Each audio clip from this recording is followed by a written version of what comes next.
نحمده ونصلي ونسلم على رسوله الکریم بسم اللہ الرحمن الرحیم۔ ایک انسان کے اعلیٰ اخلاق میں سے یہ ہے کہ وہ شرم و حیا کا پیکر ہو۔ میرے بھائیو دوستو، حیا کیا ہے اور حیا کی کیا اہمیت ہے؟ رسول اللہ صلی اللہ علیہ وسلم فرماتے ہیں ان لکل دین خلقا وخلق الاسلام الحیا۔ ہر دین کی ایک امتیازی صفت ہوتی ہے اور دین اسلام کی امتیازی صفت حیا ہے۔ یعنی ہر شریعت کے اندر ایک امتیازی صفت ہوتی تھی، جیسے حضرت عیسیٰ علیہ السلام کی شریعت کے اندر ان کی تعلیمات میں عفو و درگزر کا بہت زیادہ درس دیا گیا تھا۔ تو اسی طرح دین اسلام کا آپ مطالعہ فرمائیں تو دین اسلام کی ایک امتیازی صفت جو ہے وہ حیا ہے۔ حیا ایسی چیز ہے میرے بھائیو، یہ انسان کو برے کاموں سے بچاتی ہے، نامناسب کاموں سے بچاتی ہے، انسان کو باوقار بناتی ہے انسان کو۔ اور جو شخص اس صفت کو نہیں اپناتا ہے وہ معاشرے کے اندر ہر برے کام کے اندر مبتلا ہو جاتا ہے۔ اگر وہ نہ بھی چاہتا ہو پھر بھی وہ مبتلا ہو جاتا ہے ہر برے کام کے اندر۔ حیا کا جو مفہوم ہے ہم نے بہت ہی اس کو کلوز کر کے رکھا ہوا ہے۔ ہم سمجھتے ہیں کسی دوسرے کے سامنے برا کام کرنا، برے کام کرنے سے رک جانا یہ حیا ہے، لیکن در حقیقت حیا اگر آپ قرآن و حدیث کا مطالعہ فرمائیں، حیا کا مفہوم بہت زیادہ وسیع ہے۔ ہر نامناسب کام سے بچنا جو ہے وہ حیا ہے، ہر نامناسب کام سے بچنا۔ رسول اللہ صلی اللہ علیہ وسلم نے فرمایا، مسند احمد کی روایت ہے،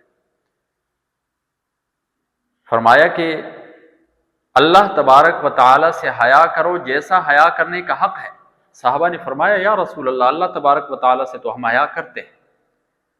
تو رسول اللہ صلی اللہ علیہ وسلم نے فرمایا کہ اللہ تبارک و تعالی سے کما حقہ حیا یہ ہے کہ سر اور سر کے اندر جو چیزیں ہیں، جو خیالات ہیں، جو افکار ہیں، ان تمام کو اس کی مرضی کے مطابق ڈھال دو۔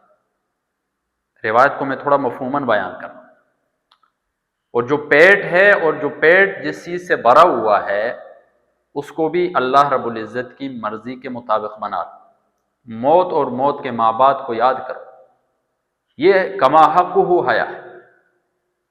یہ صرف نہیں ہے کہ ہم برے کام سے بس بچ گئے یہ حیا ہے، یا کوئی ہمیں دیکھ رہا تھا ہم برائی سے بچ گئے، تنہائی کے اندر ہم جو چاہیں کرتے رہے۔ نہیں میرے بھائی، اپنے خیالات اور افکار جو ہیں وہ بھی قال اللہ و قال الرسول کے مطابق بنانے ہوں گے، تب جا کر ہم ایک معاشرے کے اندر با حیا انسان کہلائیں گے۔ ہمارا عقیدہ درست ہونا چاہیے، ہمارے خیالات افکار اپنے بارے میں بھی درست ہونے چاہیے اور غیر کے بارے میں بھی درست ہونے چاہیے، تب ہم با حیا انسان کہلانے کے لائق ہیں۔ اور جب ہمارے ذہن کے اندر ہمارا عقیدہ جو ہے وہ فاسد ہو، افکار دوسروں کے بارے میں بھی غلط ہوں، اپنے بارے میں بھی غلط ہو، تو ہم ظاہری اعتبار سے لوگوں کی نظر میں ایک با حیا انسان تو ہو سکتے ہیں، لیکن در حقیقت ہم با حیا نہیں ہو سکتے۔ اسی طرح پیٹ اور پیٹ کے اندر جس چیز سے پیٹ بھرا ہوا ہے، کہ پیٹ کوئی دیکھ رہا ہے یا نہیں دیکھ رہا ہے، حرام لقمہ نہ جائے، حرام گھونٹ نہ جائے اس کے اندر، حلال لقمے سے بھرا ہو، حلال گھونٹ سے اس کو بھرا ہو۔ یہ ہے حقیقی حیا میرے بھائی۔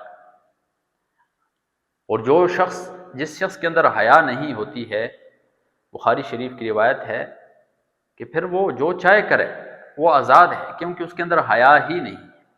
حیا ایک انسان کے اندر خوبصورتی ہے، ایک فطرتی چیز ہے، ایمان کے لازم ملزوم ہے حیا۔ رسول اللہ صلی اللہ علیہ وسلم راستے سے گزر رہے ہیں، ایک شخص کو دیکھا اپنے بھائی کو درس دے رہا ہے حیا کے بعد، یعنی اس کا بھائی جو ہے بہت شرمیلا تھا، تو وہ کہہ رہا تھا اتنی حیا نہ کیا کرو۔ رسول اللہ صلی اللہ علیہ وسلم نے فرمایا دعہ فإن الحیا من الایمان، چھوڑ دو اس کو، اس لیے کہ حیا تو ایمان کا حصہ ہے۔ جب اس کے دل کے اندر ایمان ہے تو حیا ضرور بضرور ہوگی۔ تو حیا اور ایمان جو ہیں یہ لازم ملزوم چیزیں ہیں میرے بھائی۔ صحیح مضبوط ایمان ہوگا، جتنا مضبوط ایمان ہوگا، جتنا زندہ ایمان ہوگا، اتنی ہی اس شخص کے اندر حیا بھی ہوگی، اور جس کا جتنا کمزور ایمان ہوگا اتنی ہی اس کے اندر بے حیائی ہوگی۔ آج ہم معاشرے کے اندر دیکھیں تو اس صفت کو ہم نے بالکل اپنے اندر مفقود کر دیا ہے۔ ظاہری اعتبار سے تو کوئی دیکھ رہا ہو ہم حیا کرتے ہیں، لیکن کما حق ہو جو حیا ہمیں کرنی چاہیے تھی، وہ حیا ہمارے اندر سے عاری ہو چکی ہے، ختم ہو چکی ہے۔ آج ظالم قوتیں، دشمن قوتیں مختلف طریقوں سے ہمارے اوپر وار کر رہی ہیں، تحریری انداز میں، تقریری انداز میں، مختلف مواد کی شکلوں میں ہمارے سامنے بے حیائی، عریانی، فحاشی کو حیا کا اس کے اوپر لیبل لگا کر ہمارے سامنے پیش کرتی ہے، اور ہم اس کے اندر دھنس جاتے ہیں، ہم اس کے اندر ایسے پڑ جاتے ہیں جیسا کہ اسی میں ہمارے لیے کامیابی ہے، لیکن نتیجہ اس کا کیا ہوتا ہے؟ نتیجہ تباہی و بربادی ہوتی ہے۔ آج معاشرہ جو زنا سے بھرا ہوا ہے، فسادات سے بھرا ہوا ہے، اس کی واحد وجہ یہی ہے کہ معاشرہ بے حیا ہو چکا ہے۔ جب معاشرے کے اندر ماں، بہن، بیٹی پردہ کرے گی، حیا کرے گی، اور معاشرے کا ایک فرد، ستون، مرد جو ہے وہ اپنی نظروں کو جھکائے گا تو اسے اپنی بیوی کے سوا کوئی عورت نظر نہیں آئے گی، اور اسی طرح ایک بیوی کو اپنے شوہر کے علاوہ کوئی مرد نظر نہیں آئے گا۔ تو اس طرح معاشرے کے اندر فسادات ختم ہوں گے، معاشرہ ایک روحانی اعتبار سے پروان چڑھے گا، لیکن ہم اس چیز کو نہیں اپنا رہے میرے بھائی۔ ہم اپنے گھروں کو دیکھیں، اپنے بازاروں کو دیکھیں، اپنے نظام تعلیم کو دیکھیں، کس کس چیز کو بیان کیا جائے۔ دین اسلام کا خلاصہ ہے ایک حیا میرے بھائی۔ جتنا مضبوط ایمان ہوگا اتنا انسان باحیا ہوگا۔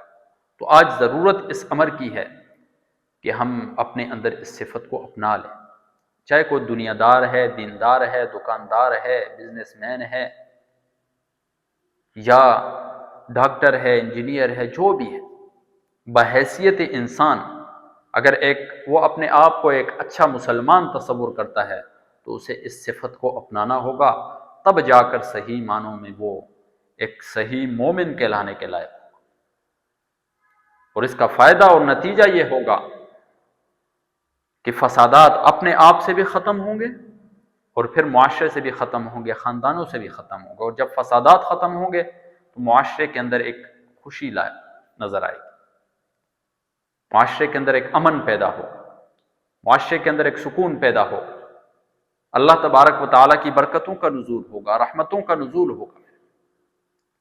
اللہ تبارک و تعالیٰ سے دعا ہے کہ اللہ تبارک و تعالیٰ